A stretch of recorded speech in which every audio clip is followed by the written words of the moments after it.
In the golden halls of Asgard dwelt Baldr, most beloved of all the gods. Son of Odin and Frigg, his light brought joy to all the realms. Yet even the brightest light cast the darkest shadows. And in dreams of death and darkness, fate began to weave its final pattern. Night after night, the dreams came to Baldr. Visions of his own death, each more vivid than the last.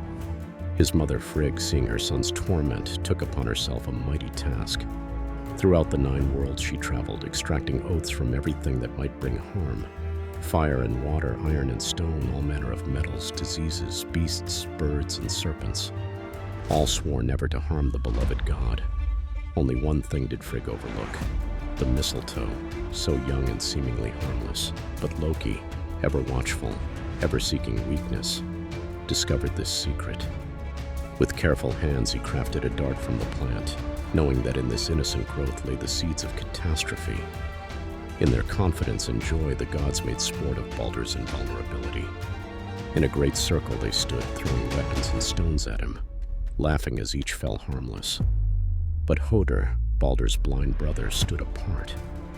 Loki, with honeyed words, offered to guide his aim. In Hodr's hands he placed the mistletoe dart, aimed his arm, and watched as fate's design unfurled. The dart flew true, piercing Baldr's heart. In terrible silence he fell, the light leaving his eyes. All of Asgard wept as their brightest star dimmed and died.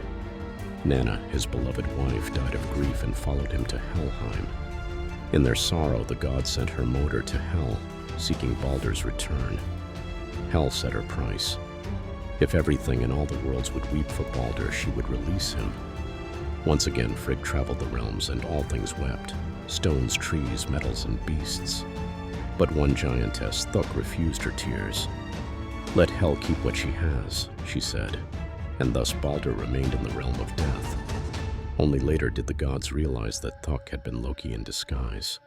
So fell Baldr the Beautiful, first casualty in the long march toward Ragnarok.